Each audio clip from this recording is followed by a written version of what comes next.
Μάθημα 1. Φύση και άγρια ζωή. Κοίτα αυτόν τον επιβλητικό μπλε ροδιό. Είναι υπέροχος. Πράγματι. Είναι τόσο χαριτωμένα πουλιά, ειδικά όταν ψαρεύουν στις βαλτώδεις λιμνούλες. Το βρίσκω συναρπαστικό πως κυνηγούν για τροφή. Ναι. Είναι υπομονετικοί κυνηγοί, που περιμένουν την τέλεια στιγμή για να επιτεθούν. Γνωρίζατε ότι αυτά τα πουλιά παίζουν σημαντικό ρόλο στο οικοσύστημα. Απολύτως. Βοηθούν στον έλεγχο των πληθυσμών των ψαριών και στη διατήρηση της ισορροπίας. Και ο μικρόν με τόνο, τι τρώνε χωνεύεται για να θρέψει τα φυτά εδώ γύρω. Σωστά. Όλα είναι αλληλένδετα εκφύσεως. Μου αρέσει που κάθε πλάσμα έχει το ρόλο του. Ναι. Ακόμα και τα πιο μικρά έντομα συμβάλλουν στην υγεία του περιβάλλοντος. Μιλώντας για έντομα, παρατήρησα μερικές πεταλούδες να φτερουγίζουν κοντά. Είναι πανέμορφα. Βοηθούν επίσης στην επικονίαση των λουλουδιών. Η φύση λειτουργεί πραγματικά αρμονικά. Ναι. Κάθε είδος βασίζεται σε άλλα για την επιβίωσή του. Έχετε κάποιο αγαπημένο πουλί εκτός από το γαλαζοεροδιό? Λατρεύω την πολύχρωμη αλκιόνα. Τα έντονα χρώματά της είναι εκπληκτικά. Οι αλκιόνες είναι υπέροχες. Απολαμβάνω να τις βλέπω να βουτούν για ψάρια. Ναι. Είναι απίστευτα επιδέξιοι στο να πιάνουν τη λία τους. Αναρωτιέμαι πόσα διαφορετικά είδη πουλιών κατοικούν σε αυτό το καταφύγιο. Υπάρχουν πιθανώς δεκάδες. Κάθε ένα από αυτά προσθέτει στην ποικιλομορφία της ζωής εδώ. Με κάνει να εκτιμώ ακόμα περισσότερο τη φύση. Πράγματι. Ο χρόνος που περνάμε σε εξωτερικούς χώρους μας βοηθά να συνδεθούμε με το περιβάλλον. Πρέπει να συνεχίσουμε να εξερευνούμε για να δούμε τι άλλη άγρια ζωή μπορούμε να βρούμε. Απολύτως. Ανυπομονώ να ανακαλύψω περισσότερους κρυμμένους θησαυρούς στη φύση. Ας πάμε ήσυχα. Δεν θέλουμε να τρομάξουμε τα πουλιά. Καλή ιδέα. Η υπομονή είναι το κλειδί όταν παρατηρείς την άγρια ζωή. Ανυπομονώ για το τι θα δούμε στη συνέχεια. Μάθημα 2. Έβρεση ανακούφισης από το άγχος. Σίγουρα θα χρειαζόμουν λίγη ανακούφιση από το άγχος στη ζωή μου. Καταλαβαίνω.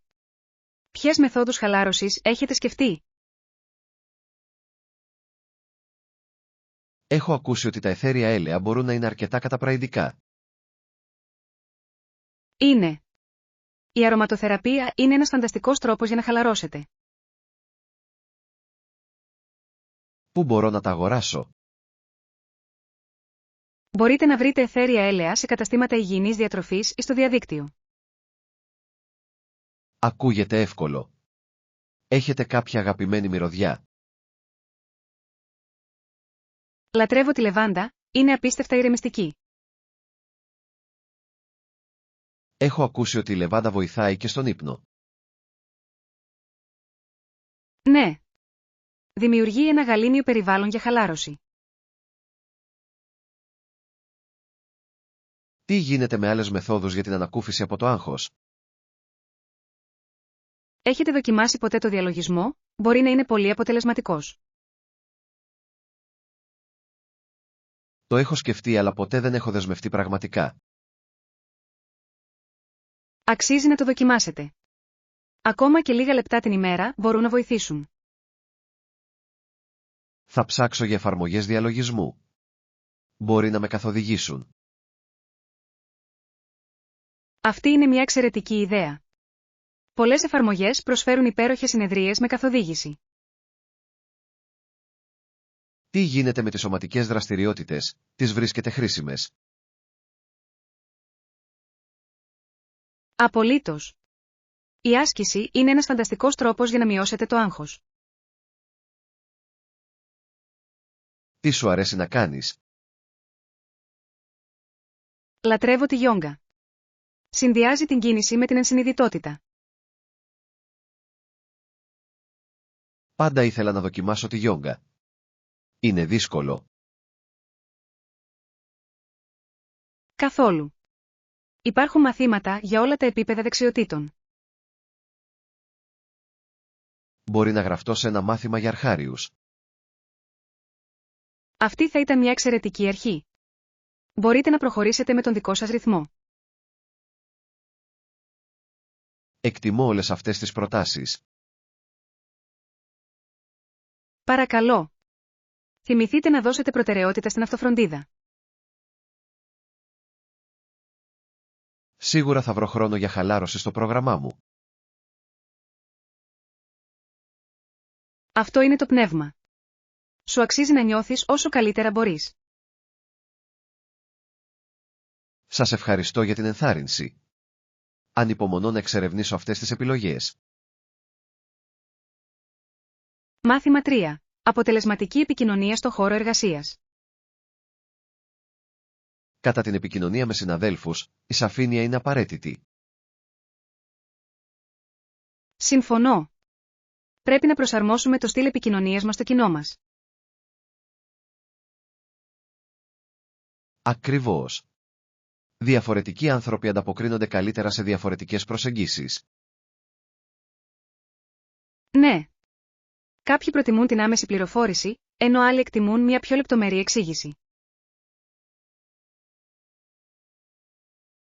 Πώς το προσεγγίζετε συνήθως? Προσπαθώ πρώτα να αξιολογήσω τις προτιμήσεις τους. Με βοηθά να προσαρμόσω το μήνυμά μου. Αυτό είναι έξυπνο. Έχετε αντιμετωπίσει ποτέ δυσκολίες στην επικοινωνία? Σίγουρα. Μπορεί να συμβούν παρεξηγήσεις, ειδικά στα email. Ξέρω τι εννοείς. Ο τόνος μπορεί εύκολα να παρερμηνευτεί. Ακριβώς. Συχνά προσθέτω ένα φιλικό χαιρετισμό για να δημιουργήσω μια θετική χρειά. Αυτή είναι μια εξαιρετική στρατηγική. Τι γίνεται κατά τη διάρκεια των συναντήσεων? Πάντα ενθαρρύνω τις ανοιχτές συζητήσεις. Προωθεί τη συνεργασία. Μου αρέσει αυτό. Όλοι θα πρέπει να νιώθουν άνετα να μοιράζονται τις σκέψεις τους. Ναι. Μπορεί να οδηγήσει σε καινοτόμες ιδέες και λύσεις. Έχετε αντιμετωπίσει ποτέ μια δύσκολη συζήτηση?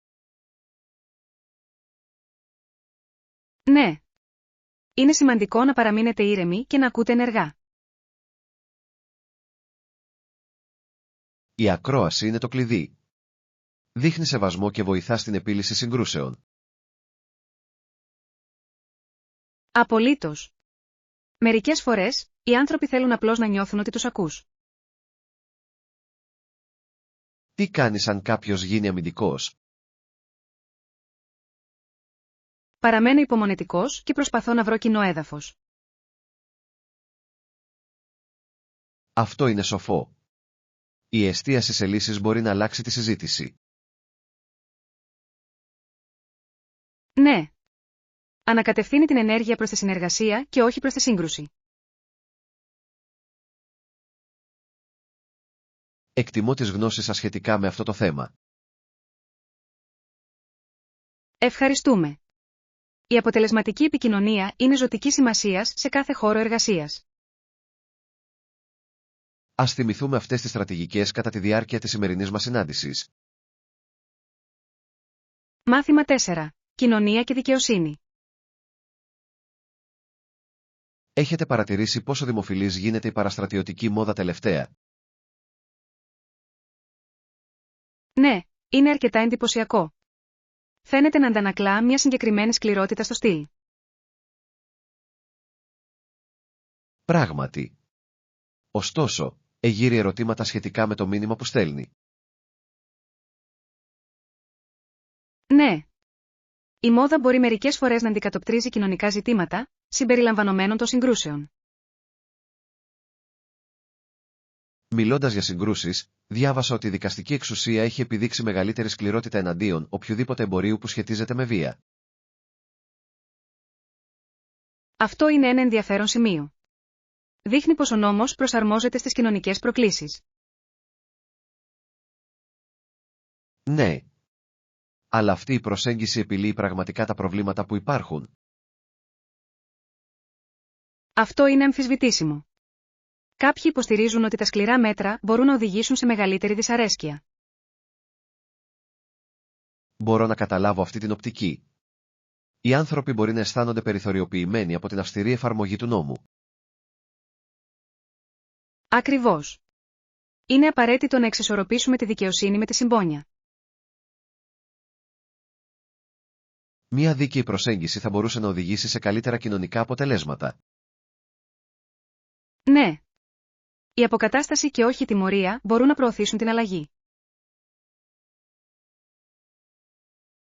Αναρωτιέμαι πως αυτές οι τάσεις επηρεάζουν την αντίληψη του κοινού για την εξουσία.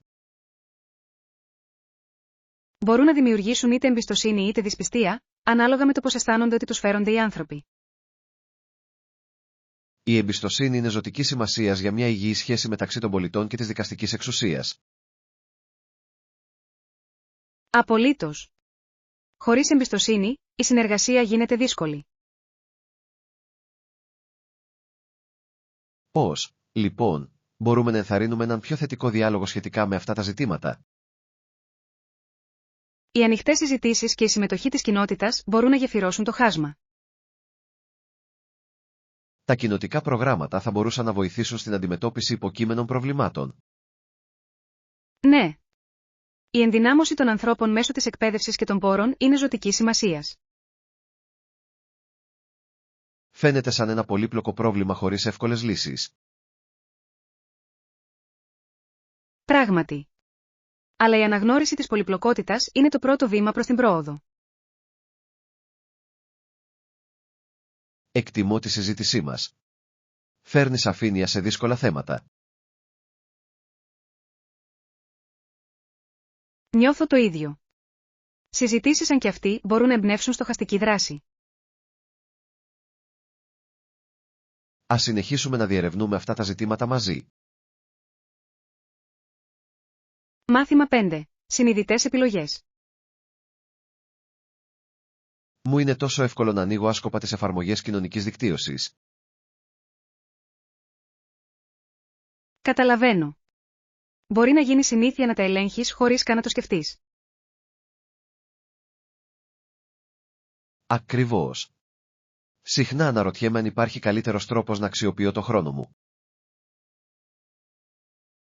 Έχετε σκεφτεί να ορίσετε συγκεκριμένες ώρες για τον έλεγχο των εφαρμογών σας? Αυτή είναι μια εξαιρετική ιδέα. Ίσως με βοηθήσει να είμαι πιο συνειδητός. Ναι. Με τον προγραμματισμό, μπορείτε να απολαύσετε το χρόνο σας στο διαδίκτυο χωρίς να το παρακάνετε. Θα μπορούσα επίσης να προσπαθήσω να βρω εναλλακτικές δραστηριότητες για να γεμίσω αυτόν τον χρόνο. Απολύτως. Το να διαβάσετε ένα βιβλίο ή να κάνετε μια βόλτα μπορεί να είναι αναζωογονητικό. Μου άρεσε πολύ το διάβασμα, αλλά τώρα έχω κόψει αυτή τη συνήθεια. Ποτέ δεν είναι αργά για να ξεκινήσεις από την αρχή. Μπορεί να ανακαλύψεις ξανά το πάθος σου. Ίσως ξεκινήσω με μικρότερα βιβλία ή άρθρα για να ηρεμήσω.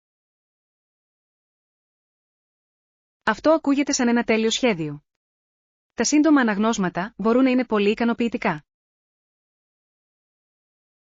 Εσύ τι κάνεις, πώς διαχειρίζεσαι τον χρόνο που περνάς μπροστά σε μια οθόνη? Θέτω ημερήσια όρια στις εφαρμογές μου για να παραμένω συγκεντρωμένος. Αυτό είναι έξυπνο. Το βρίσκεις αποτελεσματικό? Ναι. Με ενθαρρύνει να ασχολούμαι με άλλες δραστηριότητες. Θα μου άρεσε περισσότερη ισορροπία στη ζωή μου.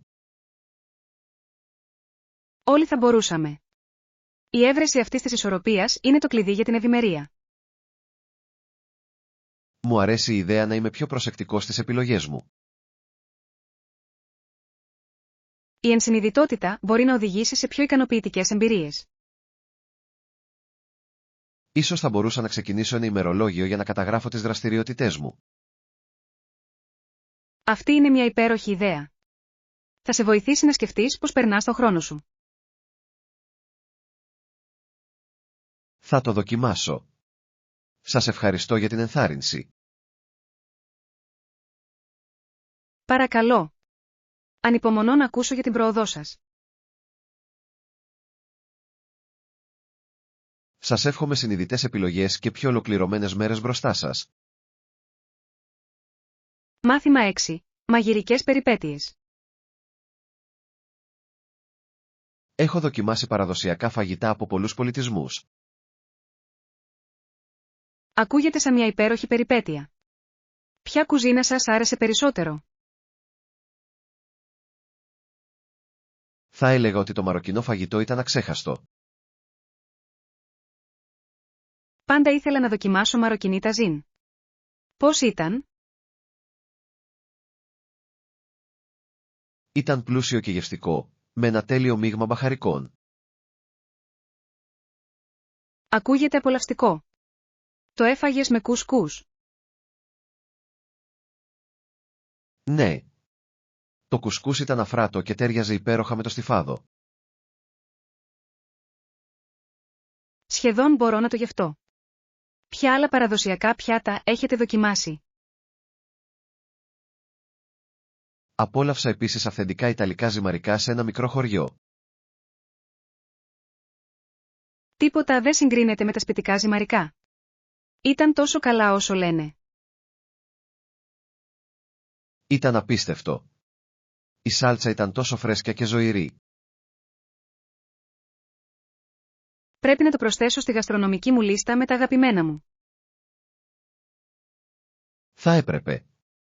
Εσύ τι κάνεις, έχεις δοκιμάσει πρόσφατα κάποιο παραδοσιακό φαγητό? Πρόσφατα δοκίμασα ταϊλανδέζικο street food. Ήταν μια έκρηξη γεύσεων. Λατρεύω το ταϊλανδέζικο φαγητό. Δοκίμασες κάποιο πικάντικο πιάτο? Ναι, έφαγα ένα πικάντικο πράσινο κάρι που έκανε τους γευστικούς μου κάλικες να χορέψουν. Ακούγεται καταπληκτικό. Απολαμβάνω την ισορροπία μεταξύ καυτερού και γλυκύτητας στην ταϊλανδέζικη κουζίνα. Ακριβώς. Είναι μια γαστρονομική εμπειρία που δεν μοιάζει με καμία άλλη. Έχετε δοκιμάσει ποτέ να φτιάξετε κάποιο παραδοσιακό φαγητό στο σπίτι? Προσπάθησα να φτιάξω σούσι μια φορά, αλλά ήταν μια δύσκολη προσπάθεια. Το σούσι μπορεί να είναι δύσκολο. Πώς έγινε? Ας πούμε απλώς ότι έμοιαζε περισσότερο με αποδομημένο ρολό. Αυτό είναι ξεκαρδιστικό. Τουλάχιστον πέρασες καλά φτιάχνοντας το. Πράγματι. Το μαγείρεμα πρέπει πάντα να είναι μια περιπέτεια, ακόμα και αν γίνεται ακατάστατο. Συμφωνώ. Η διαδικασία είναι εξίσου σημαντική με το αποτέλεσμα. Επιπλέον, μας δίνει υπέροχες ιστορίες να μοιραστούμε. Μιλώντας για ιστορίες, θα έπρεπε να προσπαθήσουμε να μαγειρέψουμε μαζί ένα παραδοσιακό πιάτο. Ακούγεται φανταστική ιδέα. Ποια κουζίνα να επιλέξουμε? Τι θα λέγατε για ελληνικό φαγητό? Πάντα ήθελα να φτιάξω μουσακά. Τέλεια επιλογή. Ανυπομονώ να βουτήξω σε αυτή τη γαστρονομική περιπέτεια. Ας το σχεδιάσουμε σύντομα. Ανυπομονώ να δω πώς θα εξελιχθεί. Μάθημα 7. Εκτιμώντας τις οικογενειακές στιγμές. Προσπαθώ να περνάω όσο περισσότερο χρόνο μπορώ με τον παππού μου. Αυτό είναι υπέροχο. Οι παππούδες και οι γιαγιάδες έχουν συχνά τόσες πολλές ιστορίες να μοιραστούν. Ναι. Μερικές φορές πηγαίνω βόλτες μαζί τους στο πάρκο. Ακούγεται υπέροχο. Το να περπατάτε μαζί πρέπει να δημιουργεί έναν ωραίο δεσμό. Ναι. Τον βοηθάω να περπατήσει όταν έχει πρόβλημα. Αυτό είναι πολύ ευγενικό εκ μέρους σου. Δείχνει πόσο νοιάζεσαι. Μου αρέσει να ακούω τις ιστορίες του καθώς περπατάμε. Οι παππούδες και οι γιαγιάδες έχουν μια μοναδική άποψη για τη ζωή, έτσι δεν είναι? Απολύτως. Οι εμπειρίες του είναι συναρπαστικές και συχνά γεμάτες χιούμορ. Μπορώ να φανταστώ. Το χιούμορ είναι ένας εξαιρετικός τρόπος για να συνδεθείς μεταξύ γενεών. Πάντα έχει μια αστεία ιστορία από τα νιάτα του. Αυτές οι ιστορίες μπορούν να μας διδάξουν και εμάς πολύτιμα μαθήματα. Ναι. Μαθαίνω τόσα πολλά από τις εμπειρίες του. Είναι σημαντικό να απολαμβάνουμε αυτές τις στιγμές μαζί. Συμφωνώ. Μακάρι να μπορούσα να περάσω ακόμα περισσότερο χρόνο μαζί του. Ίσως μπορείτε να προγραμματίσετε ξεχωριστές εξόδους μαζί. Αυτή είναι μια εξαιρετική ιδέα. Ίσως ένα πικνίκ ή μια επίσκεψη σε ένα μουσείο. Ναι. Οι νέες εμπειρίες μπορούν να δημιουργήσουν αξέχαστες αναμνήσεις. Σίγουρα θα του το προτείνω. Είμαι σίγουρος ότι θα εκτιμούσε την προσοχή. Είναι ωραίο να ξέρω ότι μπορώ να είμαι εκεί για αυτόν. Απολύτως. Η υποστήριξη της οικογένειας είναι ανεκτήμητη σε οποιαδήποτε ηλικία. Ελπίζω να συνεχίσω να δημιουργώ αναμνήσεις μαζί του για τα επόμενα χρόνια. Αυτός είναι ένας όμορφος στόχος.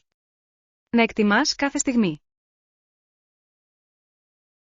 Ευχαριστώ. Θα θυμηθώ να δώσω προτεραιότητα στον οικογενειακό χρόνο.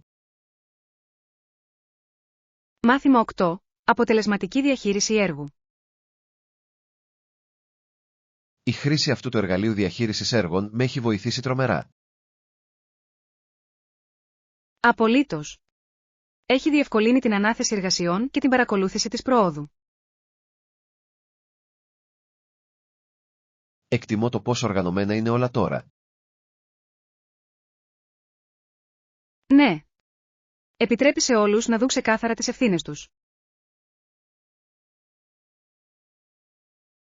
Έχετε παρατηρήσει πόσο πιο αποτελεσματικές έχουν γίνει οι συναντήσεις μας? Πράγματι. Ξοδεύουμε λιγότερο χρόνο συζητώντας ποιος κάνει τι. Αυτό είναι ένα πολύ καλό σημείο. Μπορούμε να επικεντρωθούμε στην επίλυση προβλημάτων. Ακριβώς. Ενθαρρύνει μια πιο παραγωγική ατμόσφαιρα. Μου αρέσει επίσης ο τρόπος που μπορούμε να θέτουμε προθεσμίες και υπενθυμίσεις. Ναι. Διατηρεί όλους υπόλογους και σε καλό δρόμο. Ποιες λειτουργίες θεωρείτε πιο χρήσιμες? Λατρεύω τα εργαλεία συνεργασίας. Διευκολύνουν την ανταλλαγή σχολείων. Οι ενότητες σχολείων είναι σωτήριες. Πραγματικά είναι. Μειώνει την ανάγκη για ατελείωτες συζητήσεις μέσω email. Θυμάμαι τότε που βασιζόμασταν αποκλειστικά στα email. Ήταν χαοτικό.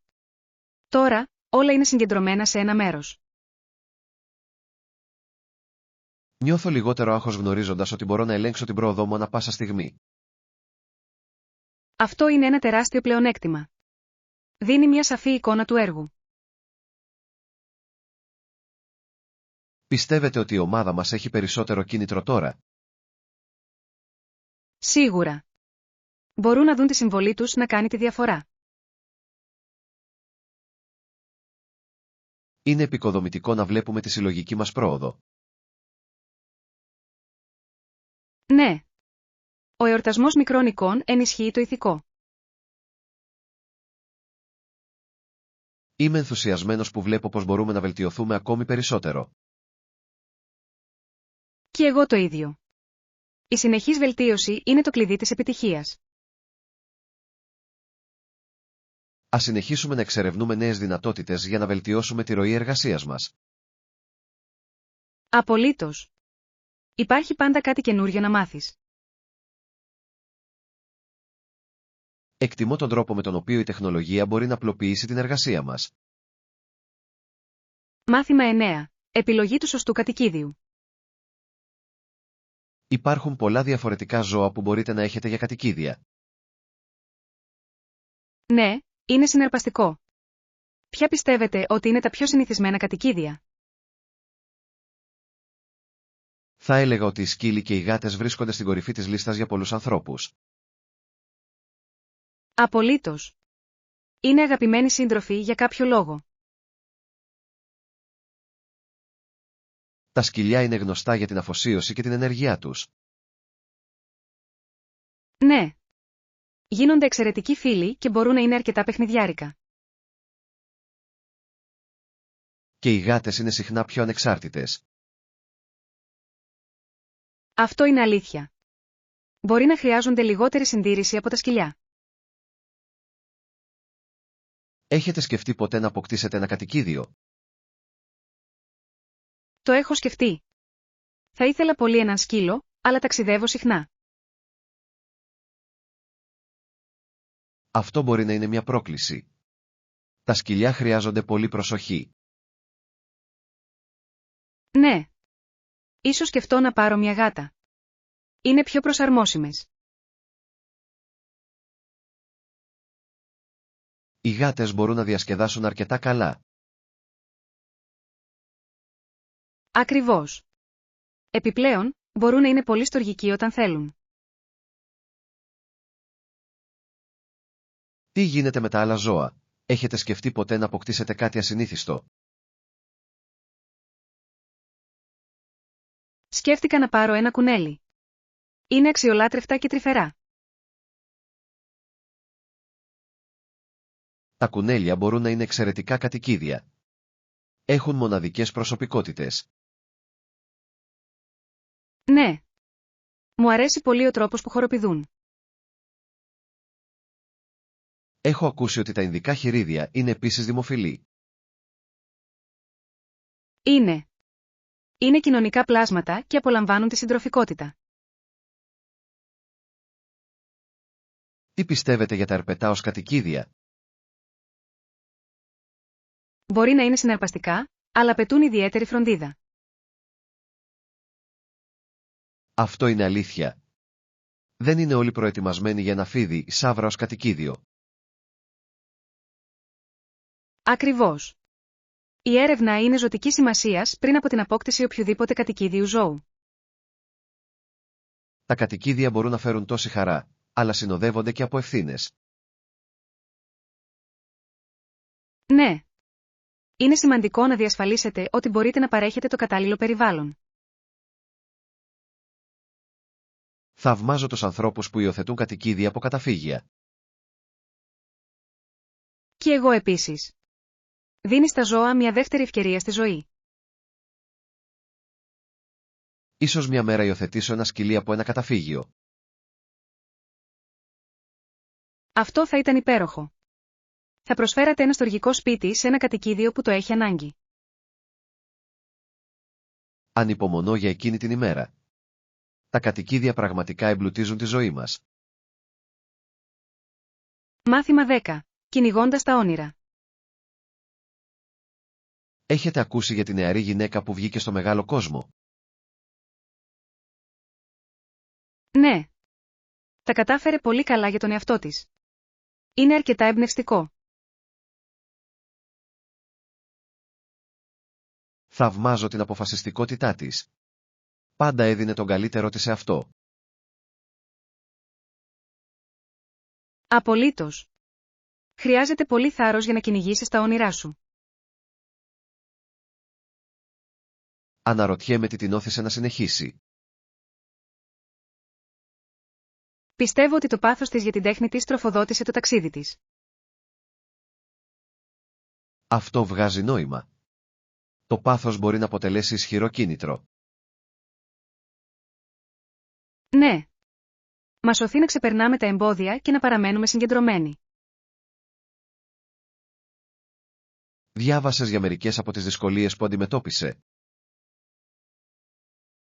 Το έκανα. Συνάντησε ενδειξοότητες, αλλά ποτέ δεν τις άφησε να τη καθορίσουν. Αυτό είναι ένα τόσο πολύτιμο μάθημα. Η ανθεκτικότητα είναι το κλειδί της επιτυχίας. Πράγματι. Μας υπενθυμίζει ότι η αποτυχία είναι συχνά ένα σκαλοπάτι. Εκτιμώ τον τρόπο που άρπαξε κάθε ευκαιρία.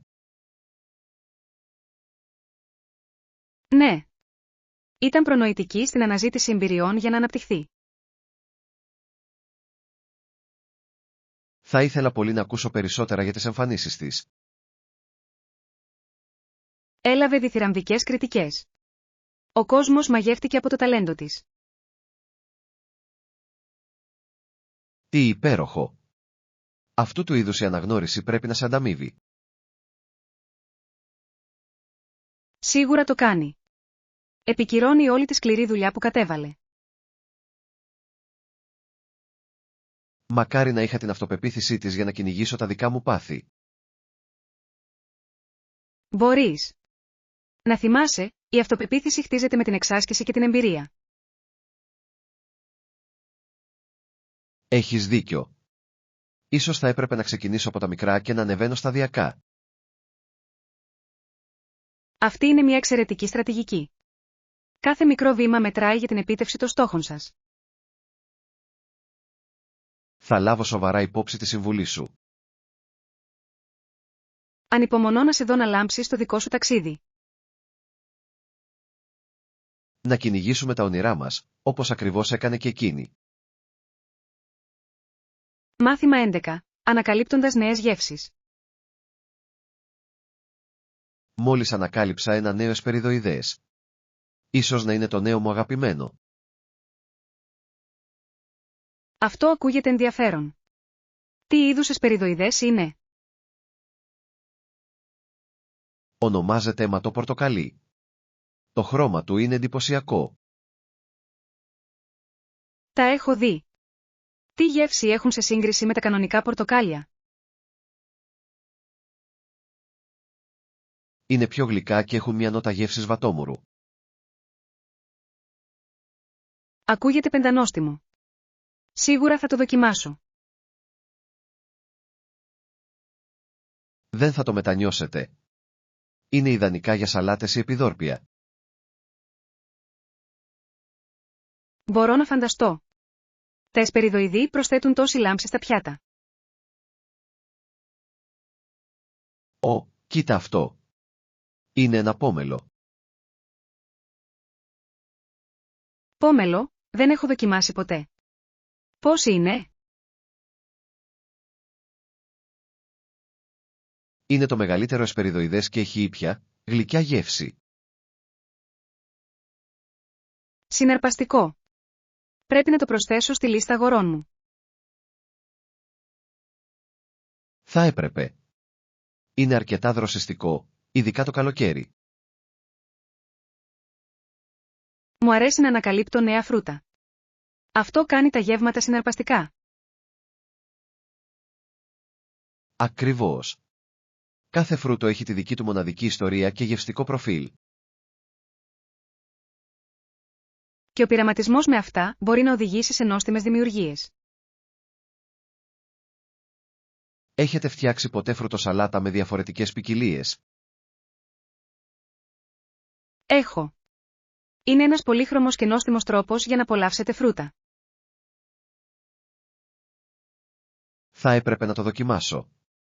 Ακούγεται διασκεδαστική δραστηριότητα. Είναι.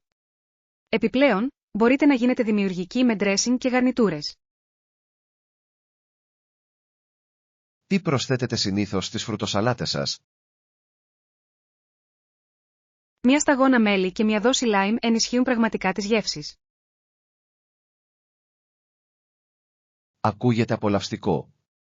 Θα θυμηθώ να το δοκιμάσω. Θα το λατρέψετε. Τα φρέσκα φρούτα αξίζουν λίγη επιπλέον αγάπη. Ανυπομονώ να πειραματιστώ με όλα αυτά τα εσπεριδοειδή. Κι εγώ. Ας κάνουμε ένα σχέδιο για να φτιάξουμε σύντομα μαζί ένα πιάτο με φρούτα. Ακούγεται υπέροχη ιδέα. Ανυπομονώ να δοκιμάσω τις δημιουργίες μας. Μάθημα 12. Ταξιδιωτικές περιπέτειες. Το ταξίδι σου ακούγεται καταπληκτικό. Ξεκίνησα από το Λονδίνο. Αυτή είναι μια φανταστική πόλη για να ξεκινήσετε τα ταξίδια σας. Τι σας άρεσε περισσότερο? Μου άρεσε πολύ να εξερευνήσω τα ιστορικά αξιοθέατα, ειδικά τον πύργο του Λονδίνου. Η ιστορία εκεί είναι συναρπαστική. Είδατε τα κοσμήματα του στέμματος? Ναι. Ήταν μαγευτικά. Μετά το Λονδίνο, ταξίδεψα στο Παρίσι. Το Παρίσι είναι μια τόσο ρομαντική πόλη. Επισκεφθήκατε τον πύργο του Άιφελ? Το έκανα. Η ανάβαση στην κορυφή ήταν μια ξέχαστη εμπειρία. Το θέαμα πρέπει να ήταν εντυπωσιακό. Ήταν πράγματι. Έπειτα συνέχισα το ταξίδι μου προς τη Ρώμη. Αχ, Ρώμη. Το φαγητό πρέπει να ήταν απίστευτο. Ήταν υπέροχο. Έφαγα τα καλύτερα ζυμαρικά της ζωής μου. Μπορώ μόνο να φανταστώ. Επισκεφθήκατε το Κολοσσέο? Απολύτως. Στεκόμουν μέσα σαν να γύριζα πίσω στο χρόνο. Αυτό είναι ένα από τα όνειρά μου. Έχεις κάνει καμία εκδρομή? Ναι, συμμετείχα σε μια ξενάγηση, η οποία ζωντάνεψε την ιστορία. Αυτές οι εκδρομές συχνά προσφέρουν τόσο ενδιαφέρουσες πληροφορίες. Μετά τη Ρώμη, κατευθύνθηκα προς τη Βαρκελόνη. Η Βαρκελόνη είναι ζωντανή. Είδατε την αρχιτεκτονική του Γκαουντί? Ναι. Η Σαγκρόντα Φαμίλια κόβει την ανάσα. Είναι ένα τόσο μοναδικό αριστούργημα. Δοκιμάσατε κάποια τοπικά πιάτα? Απόλαυσα τα τάπας κάθε βράδυ. Ήταν πεντανόστιμα. Τα τάπας είναι ο ιδανικός τρόπος για να δοκιμάσετε διαφορετικές γεύσεις. Κάθε πόλη προσέφερε κάτι μοναδικό, κάνοντας το ταξίδι αξέχαστο. Ακούγεται σαν μια ολοκληρωμένη περιπέτεια. Θα ήθελα πολύ να ακούσω περισσότερα για τα ταξίδια σας. Έχω πολλές ιστορίες. Ίσως μπορούμε να σχεδιάσουμε μια σειρά ταξιδιών μαζί. Ακούγεται υπέροχη ιδέα. Το να μοιραζόμαστε τις εμπειρίες μας θα μπορούσε να εμπνεύσει και άλλους. Μάθημα 13. Ισορροπία μεταξύ φύσης και φυσικής κατάστασης. Μου αρέσει να περνάω χρόνο στη φύση. Είναι τόσο αναζωογονητικό. Αυτό είναι ωραίο. Μου αρέσει να πηγαίνω στο γυμναστήριο και να γυμνάζομαι. Το γυμναστήριο είναι υπέροχο, αλλά νιώθεις ποτέ την ανάγκη να είσαι έξω? Απολύτως. Προσπαθώ να εξισορροπήσω και τα δύο. Η φύση αναζωογονεί. Διαπιστώνω ότι το να βρίσκομαι σε εξωτερικό χώρο βελτιώνει σημαντικά τη διάθεσή μου. Συμφωνώ. Υπάρχει κάτι το χαλαρωτικό στον καθαρό αέρα και τον ήλιο. Ποιες υπαίθριες δραστηριότητες σας αρέσουν? Λατρεύω την πεζοπορία. Συνδυάζει την άσκηση με το όμορφο τοπίο. Η πεζοπορία είναι φανταστική. Έχετε εξερευνήσει κάποια τοπικά μονοπάτια? Ναι, ανακάλυψε ένα υπέροχο μονοπάτι το περασμένο Σαββατοκύριακο. Η θέα ήταν εκπληκτική. Ακούγεται καταπληκτικό. Θα χαρώ πολύ να σας ακολουθήσω την επόμενη φορά. Θα έπρεπε. Είναι ένας εξαιρετικός τρόπος για να συνδεθείτε με τη φύση. Μου αρέσει επίσης η ποδηλασία στο πάρκο. Είναι μια διασκεδαστική άσκηση. Η ποδηλασία είναι συναρπαστική. Επιπλέον, σας επιτρέπει να καλύψετε περισσότερο έδαφος. Ακριβώς.